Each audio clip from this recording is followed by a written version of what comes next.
सीताराम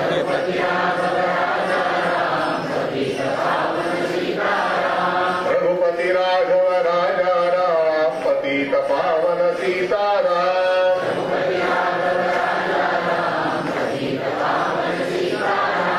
रघुपति राघव राजा राम पतित पावन सीताराम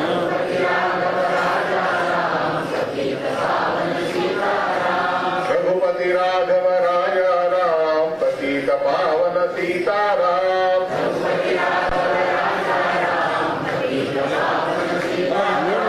रघुपति राघव राजा राम पतित पावन सीताराम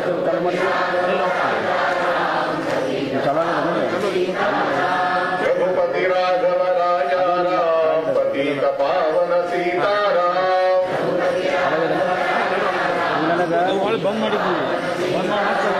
रघुपति राघव राजा राम पतित पावन सीताराम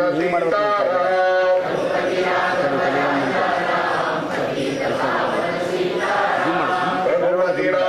राजा राम पतित पावन सीताराम रघुपति राघव राजा राम पतित पावन सीताराम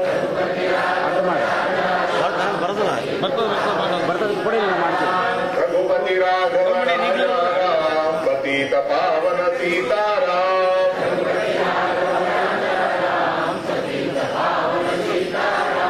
रघुपति राघव राजा राम पतित पावन सीताराम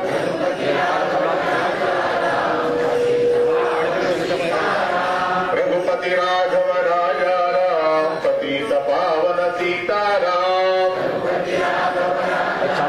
फुल जूम ಮಾಡಿ ನೋಡಿಲ್ಲ ಇಷ್ಟ रघुपति राघव राजा राम पतित पावन सीताराम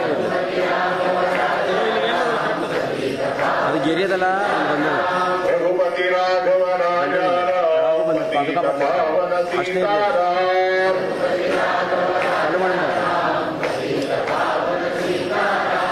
रघुपति राघव राजा राम पतित पावन सीताराम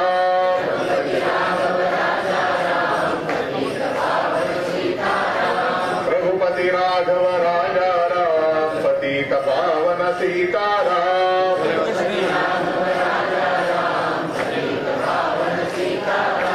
रघुपति राघव राजा राम पतित पावन सीताराम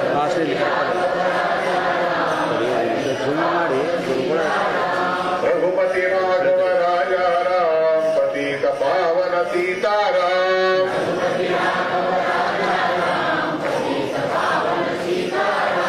रघुपति राघव राजा राम पतित पावन सीताराम रघुपति राघव राजा राम पतित पावन सीताराम रघुपति राघव राजा राम पतित पावन सीताराम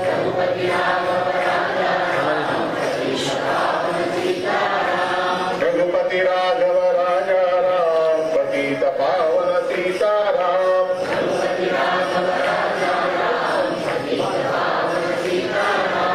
रघुपति राघव राजा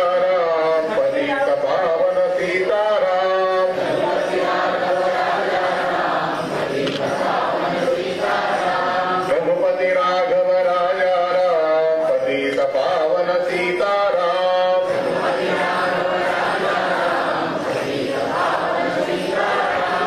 रघुपति राघव राजा राम पतित पावन सीताराम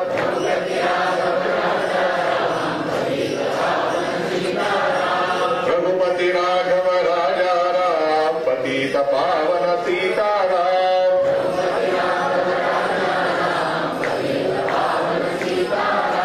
रघुपति राघव राजा राम पतित पावन सीताराम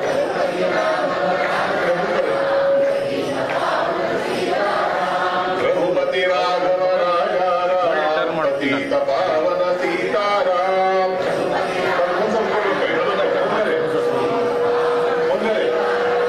रघुपति राघव राजा राम पतित पावन सीताराम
ಪಾವನ ಸೀತಾರಾಮ್. ದಯವಿಟ್ಟು ಎಲ್ಲರೂ ಕುತ್ಕೋಬೇಕು. ರಘುಪತಿ ರಾಘವ ರಾಜ ರಾಮ್ ಪತೀತ ಪಾವನ ಸೀತಾರಾಮ್.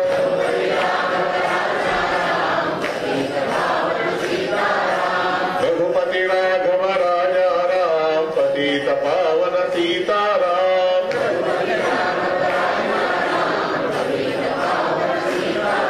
सद्गुरुनाथ महाराज की जय.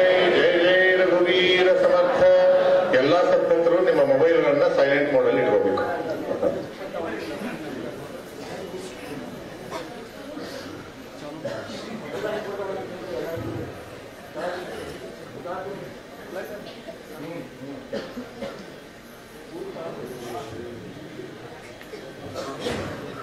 जयाचा जनी जन्म नामांत झाला, जयाने सदावास नामात केला, जयाच्या मुखी सर्वदा नाम कीर्ती.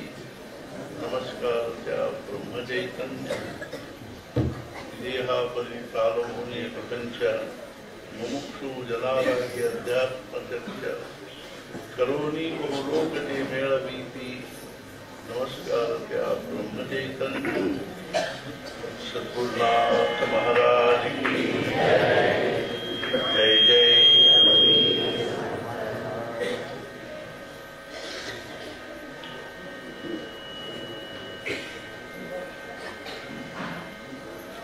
नहि कश्चित् क्षणमपि ಜಾಗತಿಷ್ಠತ್ಯ ಕರ್ಮಕೃತ.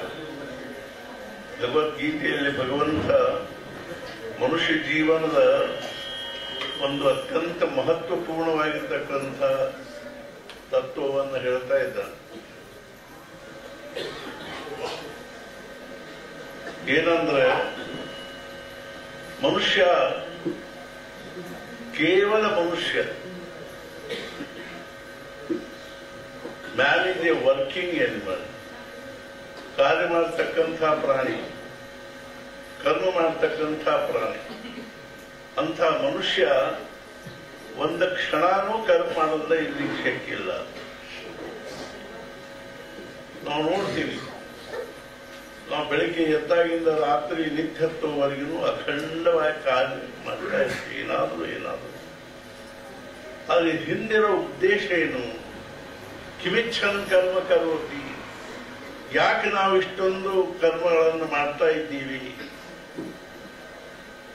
ಸುಖಮಿಚ್ಛನ್ ಕರ್ಮ ಕರೋತಿ ನೈವ ದುಃಖಮಿಚ್ಛನ್. ನಾವು ಸುಖಕ್ಕಾಗಿ ಕರ್ಮ ಮಾಡ್ತಾ ಇದ್ದೀವಿ ಹೊರತು ದುಃಖಕ್ಕಾಗಲ್ಲ. ಮನುಷ್ಯ ಜೀವನದಲ್ಲಿ ಪ್ರಾಣಿ ಮಾತ್ರಗಳಲ್ಲಿ ಸುಖದ ಒಂದು ಅಪೇಕ್ಷಾ, ವಾಸನಾ, ಇಚ್ಛಾ ಸ್ವಾಭಾವಿಕ. ಇದಕ್ಕೆ ಮೂಲ ಪ್ರೇರಣಾ ಏನು ಅಂದ್ರೆ ಜೀವ ಮಾತ್ರಗಳಲ್ಲಿ, ಪ್ರಾಣಿ ಮಾತ್ರಗಳಲ್ಲಿ, ವಸ್ತು ಮಾತ್ರಗಳಲ್ಲಿ ಇರ್ತಕ್ಕಂಥ ಯಾವ ಒಂದು ಮೂಲಭೂತ ತತ್ವವನ್ನು, ಯಾವುದನ್ನು ನಾವು ಸಚ್ಚಿದಾನಂದ ಅಂತ ಹೇಳ್ತೀವಿ, ಅದು ಸ್ವತಃ ಸುಖ ಸ್ವರೂಪವಾಗಿ ನಮ್ಮ ಹೃದಯದಲ್ಲಿ ವಾಸ ಮಾಡಿರುವುದರಿಂದಾಗಿ ಆ ಸುಖ ಸ್ವರೂಪವಾಗಿರ್ತಕ್ಕಂಥ ಪರಮಾತ್ಮ ತತ್ವದಿಂದಲೇ ನಮ್ಮ ಅಂತಃಕರಣದಲ್ಲಿ ಸುಖದ ಒಂದು ಭಾವ ನಿರ್ಮಾಣ ಆಗ್ತದೆ. ಆದ್ರೆ ನಾವು ಅದನ್ನು ಈ ದೇಹ ಮೂಲಕವಾಗಿ ಆ ಸುಖ ಪಡ್ಕೋಬೇಕು ಅನ್ನೋ ಪ್ರಯತ್ನ ಮಾಡ್ತಾ ಇದ್ದೀವಿ. ಇದು 25ನೇ ಶತಮಾನದಲ್ಲಿ ಬಹಳ ದೊಡ್ಡದಾಗಿರ್ತಕ್ಕಂಥ ಒಂದು ಶೋಕಾಂತಿಕ, 21ನೇ ಶತಮಾನ. ಆದರೆ ವಾಸ್ತವಿಕವಾಗಿ ದೇಹ ಏನದನ್ನು ಸುಖದ ಸಾಧನೆ ಅಲ್ಲ. ಅದರೊಳಗಿರ್ತಕ್ಕಂಥ ಪರಮಾತ್ಮ ತತ್ವ ಏನದನ್ನು ಯಾವುದನ್ನು ನಾವು ಆತ್ಮ ಅಂತೀವೋ ಅದು ಮಾತ್ರ ಸುಖದ ಸ್ವರೂಪವಾಗಿರ್ತಕ್ಕಂಥ. ಆದ್ದರಿಂದ ಆದರೂ ಸಹಿತ ನಾವು ಸುಖದ ಒಂದು ಅಪೇಕ್ಷೆಯಿಂದನೇ ಕರ್ಮ ಮಾಡ್ತಾ ಇದ್ದೀವಿ. ಯಾವ ಸುಖದ ಅಪೇಕ್ಷೆಯಿಂದ ನಾವು ಕರ್ಮ ಮಾಡ್ತಾ ಇದ್ದೀವೋ ಆ ಸುಖ ನಮ್ಮ ಜೀವನದಲ್ಲಿ ಪ್ರಾಪ್ತ ಆಗಿದೆ ಏನು ಅಂತ ಕೇಳಿದ್ರೆ ನಮಗೆ ಅದೊಂದು ಸ್ಪಷ್ಟವಾದ ಒಂದು ಅಂತಃಕರಣದಿಂದ ಬರ್ತಕ್ಕಂಥ ಉತ್ತರ ಏನು ಅಂದ್ರೆ ಇಲ್ಲ.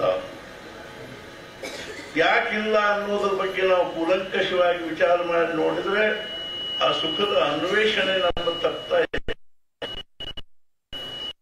ಸನಾತನ ವೈದಿಕ ಸಂಸ್ಕೃತಿ ಮತ್ತು ಆಧ್ಯಾತ್ಮಿಕ ಪರಂಪರೆಯ ಒಂದು ಮೂಲಭೂತವಾಗಿರ್ತಕ್ಕಂಥ ತತ್ವ ನಾವು ಯಾವ ಸುಖದ ಸ್ವಾಭಾವಿಕವಾಗಿರ್ತಕ್ಕಂಥ ಅಪೇಕ್ಷೆ ಉಳ್ಳವರು ಇದ್ದೀವೋ ಅದನ್ನು ನಾವು ಈ ದೇಹ ಮೂಲಕವಾಗಿ ದೃಶ್ಯದಲ್ಲಿ ಪಡ್ಕೋಬೇಕು ಅನ್ನುವಂತ ಯಾವ ಒಂದು ಪ್ರಯತ್ನ ಮಾಡ್ಲಿಕ್ಕೆ ಹತ್ತೀವೋ ಇದು ನಮ್ಮ ಜೀವನದ ಕೊನೆಯ ಉಸಿರಿನವರೆಗೂ ನಮಗ ಏನ್ ಮಾಡ್ತಕ್ಕಂಥದ್ದಲ್ಲ ಅಂದ್ರೆ ನಮ್ಮನ್ನು ಯಶಸ್ವಿಗೊಳಿಸ್ತಕ್ಕಂಥದ್ದಲ್ಲ.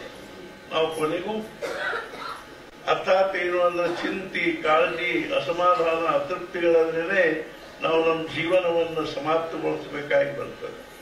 ಆದ್ದರಿಂದ ನಮ್ಮ ಭಾರತೀಯ ಒಂದು ಸಂಸ್ಕೃತಿ ಆಧ್ಯಾತ್ಮಿಕ ಪರಂಪರೆಯಲ್ಲಿ ನಿಜವಾದ ಸುಖದ ಅನ್ವೇಷಣೆ ಆಯಿತು. ಮಹಾರಾಜ ಹೇಳಿದ್ರು, ನನಗೆ ಸಣ್ಣವನಿದ್ದಾಗ ನನಗೆ ಸಮಯ ಇತ್ತು, ಆದ್ದರಿಂದ ನಾನು ಸುಖ ಮತ್ತು ಶಾಂತಿ ಸಮಾಧಾನದ ಒಂದು ಶೋಧ ಮಾಡಲಿಕ್ಕೆ ನಾನು ಮನೆ ಬಿಟ್ಟು ಹೊರಟೆ ಅಂತೆ.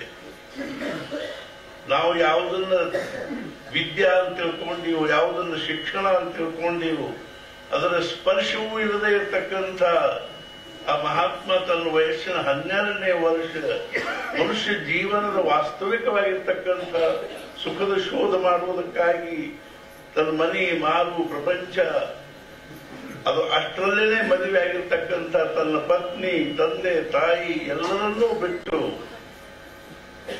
ಸ್ವಜನರು, ಬಾಂಧವರು ಅನ್ನುವಂಥ ಮೋಹವನ್ನು ಬಿಟ್ಟು ಆ ಕೇವಲ 12ನೇ ವರ್ಷ ಸದ್ಗುರು ಶೋಧ ಮಾಡಬೇಕು, ಅವರಿಗೆ ಶರಣ ಹೋಗಬೇಕು, ಅವರ ಅನುಗ್ರಹದಿಂದ ನಾನು ಜೀವನದಲ್ಲಿ ಪರಮ ಶಾಂತಿಯನ್ನು ಪಡ್ಕೋಬೇಕು ಅನ್ನುವಂಥ ಭಾವನೆಯಿಂದ ಆವತ್ತಿನ ಪರಿಸ್ಥಿತಿಯಲ್ಲಿ, ಕಾಲದಲ್ಲಿ, ಪ್ರಪಂಚ ಅರ್ಥಾತ್ ಎನ್ನುವ ಅನೇಕ ಪ್ರಕಾರದಿಂದ ದೇಶದಲ್ಲಿ ಭಯಾನಕವಾಗಿರ್ತಕ್ಕಂಥ ವಾತಾವರಣ ಇರುವಾಗಲೂ ಸಹಿತ ಅರಣ್ಯ, ಅಡವಿ, ಅರಣ್ಯ, ಗುಡ್ಡ, ಬೆಟ್ಟ, ಪರ್ವತ ಇತ್ಯಾದಿಗಳನ್ನೆಲ್ಲ ತಿರುಗಿ ಉತ್ತರ ಭಾರತದ ಸಮಗ್ರ ಪ್ರಾಂತಗಳನ್ನು ಅಡ್ಡಾಡಿ ಯಾವ ಸತ್ಪುರುಷರ ಒಂದು ಅನುಗ್ರಹ ಮಾತ್ರದಿಂದ ನಾನು ಜೀವನದಲ್ಲಿ ಶಾಂತಿ ಪಡ್ಕೋಬಲ್ಲೆ ಅನ್ನುವಂಥ ಒಂದು ಜಿಜ್ಞಾಸೆಯಿಂದ ಮನೆ ಮಾರು ಬಿಟ್ಟು ಆಗಿನ ಕಾಲದ ಮಹಾನ್ ಸತ್ಪುರುಷರನ್ನು ಭೇಟಿಯಾದ. ಅಕ್ಕಲಕೋಟ ಮಹಾಸ್ವಾಮಿಗಳಂಥವರನ್ನ, ರಾಮಕೃಷ್ಣ ಪರಮಹಂಸರು, ತೈಲಂಗ ಸ್ವಾಮಿಗಳು, ಅದೇ ರೀತಿಯಾಗಿ ಮಾಣಿಕ್ ಪ್ರಭುಗಳು ಇತ್ಯಾದಿ ಆಗಿನ ಕಾಲದ ಎಲ್ಲ ಪ್ರಸಿದ್ಧ ಸತ್ಪುರುಷರನ್ನ ಭೇಟಿಯಾದರು, ದರ್ಶನ ಮಾಡಿಕೊಂಡ್ರು. ಆದ್ರೆ ಅವರೆಲ್ಲರೂ ಒಂದೇ ಮಾತು ಹೇಳ್ತಾ ಇದ್ರೇನು ಅಂತಂದ್ರೆ, ನಾನಿನ್ ಸದ್ಗುರು ಅಲ್ಲಪ್ಪ, ನಿನ್ ಸದ್ಗುರು ಬೇರೆ ಇದ್ದಾರೆ. ಅವಾಗ ಇವರು ಸ್ವಲ್ಪ ನಿರಾಶೆ ಆಗಲ್ದನೆ ಸಣ್ಣ ವಯಸ್ಸಿನಲ್ಲಿ ತಿರುಗ್ತಾ ಎಲ್ಲಿ ಬಂದು ಎಹಳೆಗಾವಕ್ಕೆ ಬಂದರು. ಎಹಳೆಗಾವದಲ್ಲಿ ಒಬ್ಬರು ಸತ್ಪುರುಷರು, ಸಾಮಾನ್ಯ ಸತ್ಪುರುಷರಲ್ಲಿ ಮಹಾನ್ ಸತ್ಪುರುಷರು, ಅರ್ಥಾತ್ ದೇಹ ಭಾವದಿಂದ ಅತ್ಯಂತ ಒಂದು ಸಾಮಾನ್ಯ ಅವಸ್ಥೆಯಲ್ಲಿರ್ತಕ್ಕಂಥವು, ಯಾರನ್ನ ಸಮಾಜ ಗುರುತಿಸಲಿಕ್ಕೆ ಶಕ್ತಿಯಲ್ಲಿಲ್ಲೋ ಅಂಥ ಒಂದು ಅವಸ್ಥೆಯಲ್ಲಿರ್ತಕ್ಕಂಥವ್ರು, ಅರ್ಥಾತ್ ಮುಖಕ್ಕೊಂದು ಹಣ ಕಡೆ ಸುತ್ತಕೊಂಡಿರ್ತಕ್ಕಂಥವ್ರು, ಸಾದಾ ಬಟ್ಟೆಯನ್ನ ಕೈಯಲ್ಲಿ ಅರ್ಥಾತ್ ಇನ್ನೊಂದು ಹಸಿರು ಬಳೆ ಹಾಕೊಂಡು, ಕೊಳ್ಳಲ್ಲಿ ಶಂಕದ ಮಾಲೆಗಳನ್ನು ಹಾಕೊಂಡು, 2 ನಾಯಿ ಮರಿಗಳ ಜೊತೆಗೆ ಅರ್ಥಾತ್ ಹುಡುಗರ ಜೊತೆಗೆ, ದನ ಕಾಯೋ ಹುಡುಗರ ಜೊತೆಗೆ ಈರುಳ್ಳಿ ರೊಟ್ಟಿ ತಿನ್ಕೋತ ಎಲ್ಲೆಲ್ಲೋ ಆನಂದದಲ್ಲಿರ್ತಕ್ಕಂಥ ಮನುಷ್ಯನ ಕಡೆಗೆ ಬಂದವರು ಯಾರು ಅಂದ್ರೆ ತುಕಾರಾಮ್ ಚೈತನ್ಯ. ಅವರ ಸಾನ್ನಿಧ್ಯದಲ್ಲಿದ್ದು ಅವರು ಮೊದಲನೇ ಹೋಗಿ ಅವರಿಗೆ ನಮಸ್ಕಾರ ಮಾಡಿದ ಕೂಡಲೇ ತುಕಾರಾಮ್ ಚೈತನ್ಯ ಅರ್ಥಾತ್ ಅವರಿಗೆ ತುಕಾಮಾಯಿ ಅಂತಿದ್ರು, ಹುಚ್ಚ ತುಕ್ಯ ಅಂತಿದ್ರು. ಅರ್ಥಾತ್ ಸಮಾಜ ಅವರನ್ನು ಹುಚ್ಚ ಅಂತ ತಿಳ್ಕೊಂಡಿತ್ತು. ಅವ್ರು ಹೇಳಿದ್ರು, ನಾನೇನು ಕೊಂದು ಹಾಕ್ತೀನಿ ಅಂತ. ಸದ್ಗುರುಗಳು ತಮ್ಮ ಸತ್ಶಿಷ್ಯನಿಗೆ ಕೊಡ್ತಕ್ಕಂಥ ಮೊದಲನೇ ಅರ್ಥಾತ್ ಏನು ಆಶೀರ್ವಾದ ಏನು ಅಂದ್ರೆ, ನಾನೇನು ಕೊಂದು ಹಾಕ್ತೀನಿ. ಆವಾಗ ಮಹಾರಾಜರು 14 ವರ್ಷ, 2 ವರ್ಷ ಅಡ್ಡಾಡಿ ಬಂದಾಗ 14 ವರ್ಷ ಮಹಾರಾಜರು ಹೇಳಿದ್ರು, ನಾನು ನಿಮಗೆ ಜೀವ ಕೊಡ್ತೀನಿ. ಅರ್ಥಾತ್ ನಾನು ನಿನ್ನನ್ನು ದೇಹ ಭಾವದಿಂದ ನಷ್ಟಗೊಳಿಸಿ ಆತ್ಮಭಾವದಲ್ಲಿ ಪ್ರತಿಷ್ಠಿತಗೊಳಿಸ್ತೀನಿ ಅನ್ನುವಂತಹದ್ದು ಸದ್ಗುರುಗಳ ಒಂದು ಸಂಕಲ್ಪ ಅಥವಾ ಭಾವನೆ ಆಗಿದ್ರೆ, ಸದ್ಗುರು ಶಿಷ್ಯ ಹೇಳ್ತಾ ಇದ್ದಲ್ಲ ಏನು ಅಂದ್ರೆ, ನಾನನ್ನು ಅಜ್ಞಾನದಿಂದ ಉಂಟಾಗಿರ್ತಕ್ಕಂಥ ಜೀವಭಾವವನ್ನ ಅರ್ಥಾತ್ ತಮ್ಮ ಚರಣಗಳಲ್ಲಿ ಸಮರ್ಪಣೆ ಮಾಡ್ತೀನಿ. ಗುರು ಶಿಷ್ಯರ ಸಮ್ಮೇಳನ ಆಯ್ತು. ಕೇವಲ 9 ತಿಂಗಳು ಅವರ ಸಾನ್ನಿಧ್ಯದಲ್ಲಿ ಇಟ್ಟುಕೊಂಡು ಅವರು ಅವರ ಒಂದು ಪ್ರತಿಯೊಂದು ಆಜ್ಞೆಯನ್ನ ತಮ್ಮ ಬುದ್ಧಿ, ತಮ್ಮ ತರ್ಕ, ತಮ್ಮ ವಿಚಾರ, ತಮ್ಮ ಕೌಶಲ್ಯ ಎಲ್ಲವನ್ನು ಗಂಟು ಕಟ್ಟಿ ಹೊರಗೆ ಹೋಗದು ಕೇವಲ ಅವರ ಆಜ್ಞೆಯನ್ನ ಜಿ ಮಹಾರಾಜ ಅರ್ಥಾತ್ ಹೂ ಅನ್ನುವಂತ ಒಂದೇ ಒಂದು ಶಬ್ದದಿಂದ ಪಾಲಿಸಿ ಕೇವಲ 9 ತಿಂಗಳುಗಳಲ್ಲಿ ಯಾವ ನಮ್ಮ ಭಾರತೀಯ ತತ್ವಜ್ಞಾನದ ಒಂದು ಪರಮೋಚ್ಚ ಅವಸ್ಥಾದನ್ನು ಅನುಭವವನ್ನು ಅದನ್ನು ಅವರ ಅನುಗ್ರಹದಿಂದ ಪಡ್ಕೊಂಡ್ರು. ಸದ್ಗುರುಗಳು ಹೇಳಿದ್ರು, ಹಿಂದೆ ವಸಿಷ್ಠರು ಶ್ರೀರಾಮನಿಗೆ ಏನು ಕೊಟ್ಟರು ಅದನ್ನು ನಾನು ಇವತ್ತು ಕೊಡ್ತಾ ಇದ್ದೀನಿ. ಯಾವ ಸದ್ಗುರುಗಳ ದಿವ್ಯ ಸಾನ್ನಿಧ್ಯದಲ್ಲಿ ನಾವು ಇವತ್ತು ಇಷ್ಟೊಂದು ಸದ್ಭಕ್ತರು ಸೇರಿ ಅತ್ಯಂತ ಶ್ರದ್ಧಾ ಭಕ್ತಿಯಿಂದ ಅವರಿಗೆ ನಮ್ಮ ಅರ್ಥಾತ್ ಶ್ರದ್ಧಾಂಜಲಿಯನ್ನು ಸಮರ್ಪಣೆ ಮಾಡಬೇಕು ಅಂತ ಕೂತೀವೋ ಅಂಥ ಸದ್ಗುರುಗಳು ತಮ್ಮ ಕೇವಲ 15ನೇ ವರ್ಷ ಅರ್ಥಾತ್ ತುಕಾಮಾಯಿಗಳ ತಲೆ ಮೇಲೆ ಕೈ ಇಟ್ಟು ಹೇಳ್ತಾರೆ ಏನು ಅಂದ್ರೆ, ಹಿಂದೆ ವಸಿಷ್ಠರು ಶ್ರೀರಾಮಚಂದ್ರನಿಗೆ ಏನು ಕೊಟ್ಟರು ಅದನ್ನ ನಾನು ಇವತ್ತು ಕೊಡ್ತಾ ಇದ್ದೀನಿ ಅಂದಾಗ ಮಹಾರಾಜರಿಗೆ ಸಮಾಧಿ ಹತ್ತು ಸಮಾಧಿ ಇಳಿದ ಬಳಿಕ ತುಕಾಮಾಯಿಗಳ ಹೇಳಿದ್ರು, ನಾನು ಇವತ್ತು ಬ್ರಹ್ಮಜ್ಞಾನ ಕೊಟ್ಟಿದ್ದೀನಿ.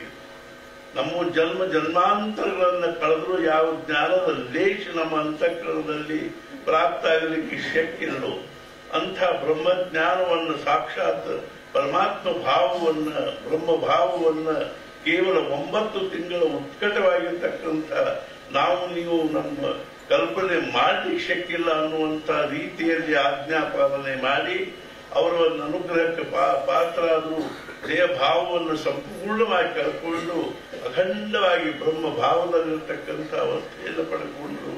ಆವಾಗ ತುಕಾಮಾಯಿಗಳು ಹೇಳಿದ್ರು, ನಾನು ಇವತ್ತು ಬ್ರಹ್ಮಜ್ಞಾನ ಕೊಡ್ತೀನಿ, ಬ್ರಹ್ಮ ಚೈತನ್ಯ ಅಂತ ಹೆಸರಿಟ್ಟಿದ್ದೀನಿ. ನೀನು ಈಗಾಗಲೇ ಸ್ವೀಕಾರ ಮಾಡಿರ್ತಕ್ಕಂಥ ಗೃಹಸ್ಥಾಶ್ರಮದಲ್ಲಿದ್ದು ನನ್ನ ಕಡೆಗೆ ಬರ್ತಕ್ಕಂಥ ಮಧ್ಯಮ ವರ್ಗದ ಪ್ರಾಪಂಚಿಕ ಜನರಿಗೆ ನೀನೇನ್ ಮಾಡಬಹುದು, ಕೇವಲ ನಾಮಸ್ಮರಣೆಯಿಂದ ಅರ್ಥಾತ್ ನಾವು ಜೀವನದಲ್ಲಿ ಬರುವ ಶಾಂತಿಯನ್ನ ಸಮಾಧಾನವನ್ನ ಪಡ್ಕೋಬಲ್ಲಿವಿ ಅನ್ನುವಂಥ ಒಂದು ವಿದ್ಯೆಯನ್ನ ಕಲಿಸು ಮತ್ತು ಅವರಿಗೆ ಪ್ರಪಂಚದಲ್ಲಿ ಇದ್ದುಕೊಂಡೇ ಅನ್ಯೋನ್ಯವಾಗಿ ಪ್ರೇಮ ಭಾವದಿಂದ ಇರ್ಲಿಕ್ಕೆ ಕಲಿಸು ಮತ್ತು ಭಗವಂತನಲ್ಲಿ ಮತ್ತು ಸದ್ಗುರುಗಳಲ್ಲಿ ಅನನ್ಯವಾಗಿರ್ತಕ್ಕಂಥ ಪ್ರೇಮವನ್ನ ಭಕ್ತಿಯನ್ನ ಅವರು ಹೆಂಗ ತಮ್ಮ ಜೀವನದಲ್ಲಿ ಅಳವಡಿಸಿಕೊಳ್ಳಬೇಕು ಅನ್ನುವಂಥದ್ದನ್ನು ಕಲಿಸು. ಅನ್ನದಾನದ ಮಹತ್ವ ತಿಳಿಸು, ಗೋ ಸಂರಕ್ಷಣೆ ಮಾಡು, ಸಮಾಜದಲ್ಲಿ ಅನ್ಯೋನ್ಯವಾಗಿ ಪ್ರೇಮ ಮತ್ತು ಸದ್ಭಾವನೆ ಬೆಳೆಯುವಂತೆ ಮಾಡುವಂತ ಆಶೀರ್ವಾದ ಮಾಡಿ ಸಗುಣೋಪಾಸನೆಯನ್ನು ಬೆಳೆಸು. ಶ್ರೀರಾಮನ ಅನೇಕ ಮಂದಿರಗಳನ್ನು ಅರ್ಥಾತ್ ಏನು ಅಂದ್ರೆ ನಿರ್ಮಿಸಿ ಶ್ರೀರಾಮನ ಪ್ರತಿಷ್ಠೆಯನ್ನು ಮಾಡಿ ಅರ್ಥಾತ್ ಸಮಾಜದಲ್ಲಿರ್ತಕ್ಕಂಥ ಒಂದು ಆಧ್ಯಾತ್ಮಿಕ ಜಿಜ್ಞಾಸುಗಳಿಗೆ ಭಕ್ತರಿಗೆ ಭಗವಂತನ ಉಪಾಸನೆಯನ್ನು ಮಾಡಿ ನಾಮಸ್ಮರಣೆಯನ್ನು ಮಾಡಿ ಹೆಂಗ ಜೀವನದ ಒಂದು ಸಾರ್ಥಕತೆಯನ್ನ ಹೊಂದಲಿಕ್ಕೆ ಬರ್ತದೆ ಅನ್ನೋದನ್ನು ಕಲಿಸುವಂತ ತಿಳ್ಕೊಂಡು ಹೇಳಿ ಅವರಿಗೆ ಆಶೀರ್ವಾದ ಮಾಡಿ ಕಳಿಸಿದರು. ಆವಾಗ ಶ್ರೀ ಮಹಾರಾಜರು ಕೇವಲ 15 ವರ್ಷದವರು. ವಾಮದೇವ ವಸಿಷ್ಠಾದಿಗಳು ವಿಶ್ವಾಮಿತ್ರ ಭರದ್ವಾಜ ಗೌತಮಾತ್ರಿ ಮುಂತಾದ ಮಹಾನ್ ಋಷಿಗಳ ಪಂಕ್ತಿಯಲ್ಲಿ ಆ ಸದ್ಗುರುಗಳು ಅವರನ್ನು ಕೂಡಿಸಿದರು. ಮುಂದೆ ಮಹಾರಾಜರು ಅಲ್ಲಿಂದ ಹೊರಟು ಅವರ ಅನುಗ್ರಹ ಪಡ್ಕೊಂಡು ದೇಶದ ಆದ್ಯಂತವಾಗಿ ಭ್ರಮಣ ಮಾಡಿ ಕೊನೆಗೆ ತಮ್ಮ ಊರಾಗಿರ್ತಕ್ಕಂಥ ಗೋಂದಾವರಿಗೆ ಬಂದರು. ಅಲ್ಲಿ ಅವರು ತಮ್ಮ ಮನೆ ಮುಂದೆ ಹೋಗಿ ಜಯ ಜಯ ರಘುವೀರ ಸಮರ್ಥ ಅಂದಾಗ 8 ವರ್ಷಗಳ ನಂತರ ಬಂದಿರತಕ್ಕಂಥ ಮಗನನ್ನ ಗುರುತಿಸಲಿಲ್ಲ ತಾಯಿ ಗೀತಾಬಾಯಿ ಅವರು. ಆವಾಗ ಮಹಾರಾಜರು ಹೇಳಿದ್ರು, ಅಮ್ಮ ನೀನು ಒಳಗ ನೆಲವಿನ ಮೇಲೆ ಇಟ್ಟಿರ್ತಕ್ಕಂಥ ಮೊಸರು ತಂದು ನನಗೆ ಹಾಕಿಕೊಡು ಅಂದಾಗ ಅವ್ರ ತಾಯಿ ತಕ್ಷಣ ಕಲ್ಪನಾ ಬಂತು. ಮಹಾರಾಜರು ಸಣ್ಣವರಿದ್ದಾಗ ಅವರಿಗೆ ಕಲ್ಪನಟಿ ಒಳಗೆ ಹೆಪ್ಪ ಹಾಕಿ ಇಟ್ಟಿರ್ತಕ್ಕಂಥ ಹುಳಿ ಮೊಸರು ಬಹಳ ಸೇರ್ತಿತ್ತು. ಆವಾಗ ಅವ್ರ ತಾಯಿಗೆ ಇದು ಆಯ್ತು. ಮಹಾರಾಜರು ಹೋಗಿ ನಮಸ್ಕಾರ ಮಾಡಿದ್ರು. ತಂದೆ ರಾವಜಿಯವರು ಬಂದರು, ಪರಿವಾರದವರು ಅರ್ಥಾತ್ ಸ್ವಜನರು, ಬಾಂಧವರು, ಗ್ರಾಮದವರು ಎಲ್ಲರೂ ಸೇರಿದರು. ಮಹಾರಾಜರಿಗೆ ಕೌತುಕದಿಂದ ಮಹಾರಾಜರು ನೋಡ್ತಾ ಇದ್ರು. ದಿವ್ಯ ಭಾವದಲ್ಲಿರ್ತಕ್ಕಂಥ ಅವರನ್ನು ನೋಡಿ ಎಲ್ಲರಿಗೂ ಬಹಳ ಸಂತೋಷ ಆಯಿತು. ಮುಂದೆ ಮಹಾರಾಜರು ಮನೆಯಲ್ಲೇ ಇರ್ಲಿಕ್ಕೆ ಹತ್ತು ಮೇಲಿನ ಮೇಲೆ ಹೊರಗಿನ ಯಾತ್ರೆಗಳಿಗೆ ಹೋಗಬೇಕು, ಊರುಗಳಿಗೆ ಹೋಗಬೇಕು ಮತ್ತು ಸಮಾಜದಲ್ಲಿ ಎಲ್ಲರನ್ನೂ ಭಗವಂತನ ನಾಮಸ್ಮರಣೆ ಹಚ್ಚುವಂತ ಕಾರ್ಯವನ್ನ ಪ್ರಾರಂಭಿಸಿದರು. ತಮ್ಮ ಪತ್ನಿಯನ್ನು ಕರ್ಕೊಂಡು ಬಂದು ಗೃಹಸ್ಥಾಶ್ರಮದಲ್ಲಿ ಇದ್ದುಕೊಂಡು ಅವ್ರು ಏನ್ ಮಾಡಿದ್ರು ಅಂದ್ರೆ ತಂದೆ ತಾಯಿ ಸೇವೆಯನ್ನು ಮಾಡ್ತಾ ಸಮಾಜದಲ್ಲಿ ಒಂದು ಪ್ರೇಮ ಸದ್ಭಾವನೆಯನ್ನು ಬೆಳೆಸಿದ್ರು. ಮಹಾರಾಜರು ಅಂದ್ರ ಮೂರ್ತಿಮಂತ ಪ್ರೇಮ. ಅರ್ಥಾತ್ ಏನು ಅಂದ್ರೆ ಮಹಾರಾಜರು ಹೇಳಿದ್ರು, ನನ್ನ ಚರಿತ್ರೆಯಲ್ಲಿಯ ಪ್ರೇಮ ಅನ್ನೋ 2 ಅಕ್ಷರಗಳನ್ನು ತೆಗೆದ್ರೆ ನನ್ನ ಚರಿತ್ರೆನೇ ಇಲ್ಲ. ಅರ್ಥಾತ್ ಅಂತ ಒಂದು ಮೂರ್ತಿಮಂತ ಪ್ರೇಮ ಆಗಿರ್ತಕ್ಕಂಥ ಅವರು ಗೋಂದಾವಲೆಯಲ್ಲಿ ಇದ್ದುಕೊಂಡು ಮುಂದೆ ಕೆಲವೇ ದಿವಸಗಳಲ್ಲಿ ಅವರು ತಮ್ಮ ಪತ್ನಿಯನ್ನು ತುಕಾಮಾಯಿಗಳ ದರ್ಶನಕ್ಕೆ ಕರ್ಕೊಂಡು ಹೋದಾಗ ತುಕಾಮಾಯಿಗಳಿಗೆ ಬಹಳ ಸಂತೋಷ ಆಯಿತು. ಆವಾಗ ಅವರು ಅಂದ್ರು, ಮಗು ನಿನಗೆ ಏನಾದ್ರೂ ಇಚ್ಛೆ ಇದ್ದರೆ ಕೇಳು, ನಾ ಕೊಡ್ತೀನಿ ಅಂತ. ಆವಾಗ ಅವರು ತಮ್ಮ ಸ್ತ್ರೀ ಸ್ವಭಾವಕ್ಕನುಸಾರವಾಗಿ ಮಹಾರಾಜ್ ನನಗೆ ಇವರಂತಹ ಒಬ್ಬ ಗಂಡ ಮಗು ಬೇಕು ಅಂತ. ಆವಾಗ ತುಕಾಮಾಯಿಗಳು ಮತ್ತು ಮಹಾರಾಜರು ಇಬ್ರು ಒಬ್ಬರು ನೋಡಿ ಮುಗುಳ್ನಕ್ಕರು. ಆವಾಗ ತುಕಾಮಾಯಿಗಳು ತಥಾಸ್ತು ಅಂದ್ರು.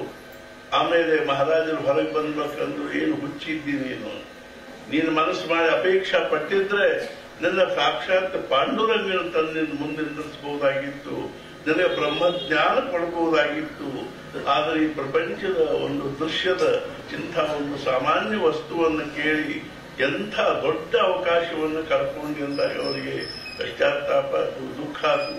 ಮಹಾರಾಜರವನ್ನು ಕರ್ಕೊಂಡು ನಾಸಿಕದಲ್ಲಿ 6 ತಿಂಗಳಲ್ಲೇ ಅವರಿಗೆ ಯೋಗ ಸಾಧನೆಯಲ್ಲಿ ಬಹಳ ದೊಡ್ಡ ಉಚ್ಚ ಮಟ್ಟಕ್ಕೆ ಅವ್ರನ್ನ ಮುಟ್ಟಿಸಿ, ಅರ್ಥಾತ್ ಅವರಿಗೆ ಸಾಧನೆ ಮಾಡಿಸಿ ಅವ್ರ ಮನೆ ಕಳಿಸಿ ಮತ್ತೆ ತಾವು ನೈಮಿಷಾರಣ್ಯಕ್ಕೆ ಹೋದರು. ಆಮೇಲೆ ಬಹಳ ದಿನಗಳ ನಂತರ ಬಂದ ಬಳಿಕ ಅವ್ರಿಗೆ ಒಂದು ಗಂಡು ಮಗು ಆಯ್ತು. ಮಹಾರಾಜರ ಆ ಮಗುವಿಗೆ ಹೆಸರಿಟ್ಕೊಳ್ಳಲಿಲ್ಲ. ಮುಂದೆ 1 ವರ್ಷ ತುಂಬುವಾಗ ಮಗು ತೀರ್ಕೊಂಡು, ಮುಂದೆ 6 ತಿಂಗಳಿಗೆ ಅವರ ಪತ್ನಿ ತೀರ್ಕೊಂಡ್ರು. ಈ ರೀತಿಯಾಗಿ ಮೊದಲನೇ ಪತ್ನಿಯ ಜೊತೆಗೆ ಅವ್ರದ್ದೇನೋ ಒಂದು ಅಪೂರ್ತಿಕವಾಗಿರ್ತಕ್ಕಂಥ ಒಂದು ಸಹವಾಸ ಇತ್ತು. ಅದು ಮುಗಿದ ಕೂಡಲೇ ಮಹಾರಾಜರು ಮತ್ತೆ ಯಾತ್ರೆಗಾಗಿ ಹೋದ್ರು. ಆಮೇಲೆ ತಿರುಗಿ ಬಂದಾಗ ಅವ್ರ ತಾಯಿಯವರಂದ್ರು, ಗಣು ಇನ್ನೂ ಅಂತ ಏನು ವಯಸ್ಸಾಗಿಲ್ಲ, ಇನ್ನೊಂದು ಮದುವೆ ಮಾಡಿತು. ಆಮೇಲೆ ಮಹಾರಾಜರು ಒಬ್ಬ ಹುಟ್ಟು ಕುರುಡಿಯನ್ನ ಮದುವೆ ಮಾಡಿಕೊಂಡ್ರು. ಅವರು ಕೊನೆಯವರೆಗೂ ಅವ್ರ ಜೊತೆಗೆ ಇದ್ರು. ಅರ್ಥಾತ್ ಏನು ಅಂದ್ರೆ ಮಹಾರಾಜ ದೇಹ ಬಿಟ್ಟ ಮೇಲೂ 5 ವರ್ಷ ಆಯಿ ಸಾಹೇಬರು ಅಂತಿದ್ರು ಎಲ್ಲರೂ ಅವರಿಗೆ. ಅವರು ಇದ್ರು. ಮಹಾರಾಜರ ಒಂದು ಸಹವಾಸದಿಂದ ಅವರು ಸಹಿತ ಬಹಳ ದೊಡ್ಡ ಅವಸ್ಥೆಯನ್ನು ಮುಟ್ಟಿದವರಾಗಿದ್ರು. ಆಮೇಲೆ ನಿಧಾನವಾಗಿ ಒಬ್ಬೊಬ್ಬರ ಶಿಷ್ಯರು ಅವ್ರ ಕಡೆ ಬರ್ಲಿಕ್ಕತ್ರು.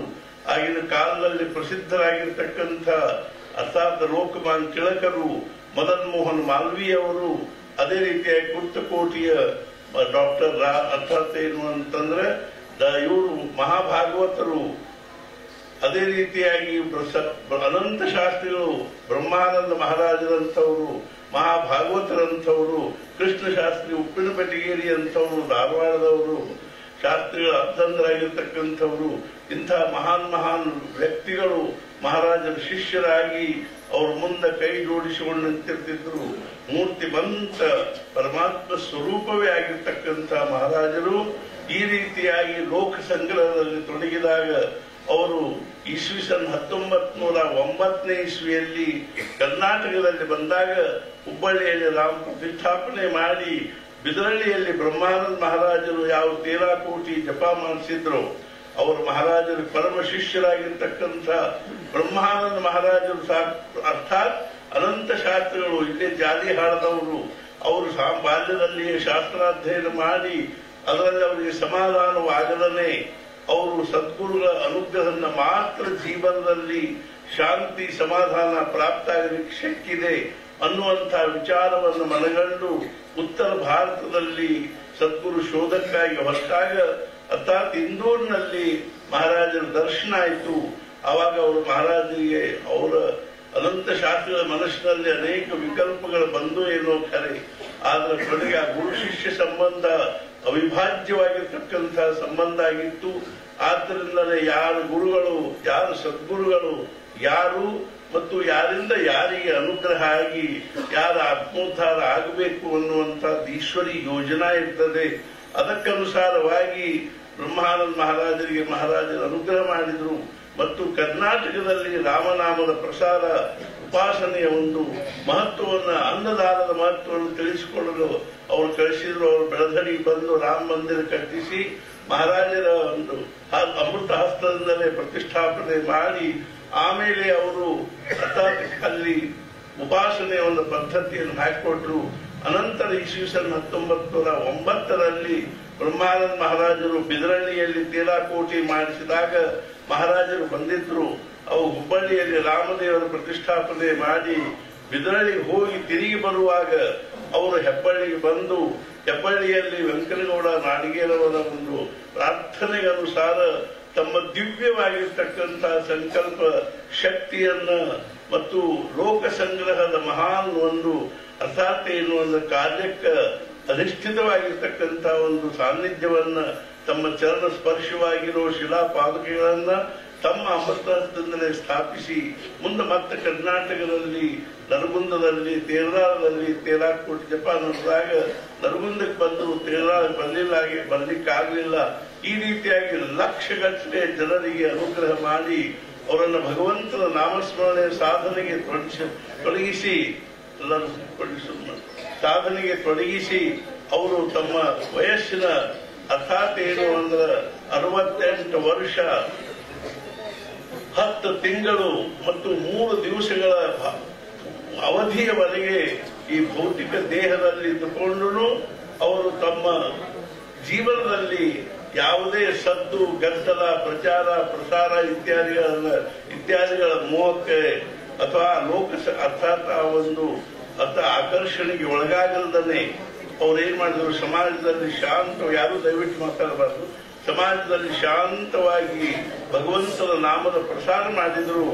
ಅರ್ಥಾತ್ ಶ್ರೀ ಕ್ಷೇತ್ರ ಹೆಬ್ಬಳ್ಳಿಯ ಒಂದು ದಿವ್ಯ ಸಾನ್ನಿಧ್ಯದಿಂದ ಇವತ್ತು ನಾವು ನೋಡ್ತಾ ಇದ್ದೀವಿ ಲಕ್ಷಾವಧಿ ಜನರು ಭಗವಂತನ ನಾಮದ ಪ್ರೇರಣೆಯನ್ನು ಪಡ್ಕೊಂಡು ಜೀವನದಲ್ಲಿ ಎಷ್ಟೊಂದು ಅರ್ಥಾತ್ ಒಂದು ಸಮಾಧಾನವನ್ನು ಹೊಂದ್ತಾ ಇದ್ದಾರೆ. ಇಂಥ ಸದ್ಗುರುಗಳು ತಮ್ಮ ಜೀವನದ ಸಮಗ್ರವಾಗಿರ್ತಕ್ಕಂಥ ಒಂದೊಂದು ಕ್ಷಣವನ್ನು ಭಗವಂತನ ನಾಮದ ಪ್ರಸಾರದಲ್ಲಿ ತೊಡಗಿಸಿ ಕೊನೆಗೆ ಅವರು ಏನ್ ಮಾಡಿದ್ರು ಅಂದ್ರೆ ಗೋಂದಾವಲಿಯಲ್ಲಿ ತಮ್ಮ ಸಂಕಲ್ಪಕ್ಕನುಸಾರವಾಗಿನೇ ಅವರು 4 ದಿವಸ ಮೊದಲು ಬಹುಸಾಹೇಬರಿಗೆ ಬಹುಸಾಹೇಬ್ ಗುರುವಾರ ದಿವಸ ಹೇಳಿದ್ರು, ನೀವು ಸೋಮವಾರ ಸಕಾಲದಿಂದ ಆಧಾರ ಆಗಿರೋದು. ಇಂಥ ಒಂದು ಮಹಾನ್ ವ್ಯಕ್ತಿ ಸೋಮವಾರ ಅರ್ಥಾತ್ ಇಸ್ವಿಸನ್ 1913 ಡಿಸೆಂಬರ್ 22 ಸೋಮವಾರ ಬೆಳಿಗ್ಗೆ 5:55 ನಿಮಿಷಕ್ಕೆ ತಮ್ಮ ಈ ಭೌತಿಕವಾಗಿರ್ತಕ್ಕಂತಹ ದೇಹವನ್ನ ಪರಮಾತ್ಮ ಸ್ವರೂಪ ದೇಹವನ್ನ ಬಿಟ್ಟು ತಾವು ಸ್ವತಃ ಪರಮಾತ್ಮ ಸ್ವರೂಪದಲ್ಲಿ ಲೀನಾದ್ರು. ಇಂಥ ದಿವ್ಯ ಸದ್ಗುರುಗಳ ದಿವ್ಯ ಸಾನ್ನಿಧ್ಯದಲ್ಲಿ ನಾವು ಇವತ್ತು ಅವರಿಗೆ ಈ ಒಂದು ಕ್ಷಣದ ಈ ಒಂದು ಮುಹೂರ್ತದ ದಿವ್ಯ ಸಂದರ್ಭದಲ್ಲಿ ಪರಮ ಪವಿತ್ರವಾಗಿರ್ತಕ್ಕಂಥ ಈ ಒಂದು ಸಂದರ್ಭದಲ್ಲಿ ನಮ್ಮ ಈ ಪುಷ್ಪಗಳನ್ನು ಕೈಯಲ್ಲಿ ಕೊಟ್ಟಿರತಕ್ಕಂಥ ಪುಷ್ಪಗಳನ್ನ ಅತ್ಯಂತ ಭಕ್ತಿ ಭಾವದಿಂದ ಶ್ರದ್ಧಾ ಭಕ್ತಿಯಿಂದ ಸದ್ಗುರುಗಳಿಗೆ ನಾವು ಏರಿಸಬೇಕು, ಅವರಿಗೆ ಸಮರ್ಪಣೆ ಮಾಡಬೇಕು. ಈಗ ಇನ್ನು ಕೇವಲ 3 ನಿಮಿಷಗಳು ಉಳಿದಿರುವುದರಿಂದಾಗಿ ಆ 3 ನಿಮಿಷಗಳವರೆಗೆ ಯಾರೂ ಒಂದು ಕಿಂಚಿತ್ತೂ ಯಾವುದೇ ಇರತಕ್ಕಂಥ ಎಲ್ಲರೂ ಏನಾದರೂ ಒಳಗೆ ಗರ್ಭಗುಡಿಯಲ್ಲಿ ಶ್ರೀರಾಮ್ ಶ್ರೀರಾಮ್ ಅನ್ನುವಂತ ಶಬ್ದ ದಿವ್ಯವಾಗಿರ್ತಕ್ಕಂಥ ನಾಮವನ್ನು ಶ್ರವಣ ಮಾಡ್ತಾ ನಾವೆಲ್ಲರೂ ಅಂತರ್ಮುಖರಾಗಿ ಕಣ್ಣು ಮುಚ್ಚಿಕೊಂಡು ಶಾಂತವಾಗಿ ಕುಳಿತುಕೊಳ್ಳಬೇಕು.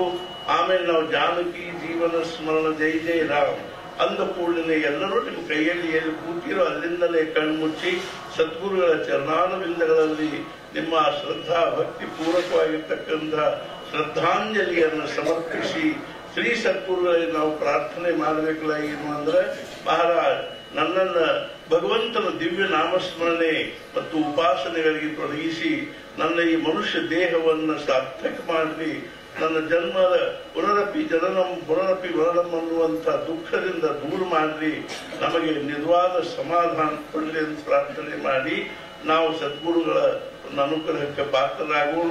ಈ ಎಲ್ಲರೂ ಅತ್ಯಂತ ಶಾಂತವಾಗಿ ಕೂತ್ಕೊಂಡು ಆ ಭಗವಂತನ ದಿವ್ಯ ನಾಮವನ್ನು ಶ್ರವಣ ಮಾಡಬೇಕು, ಯಾರೂ ಮಾತನಾಡಬಾರದು.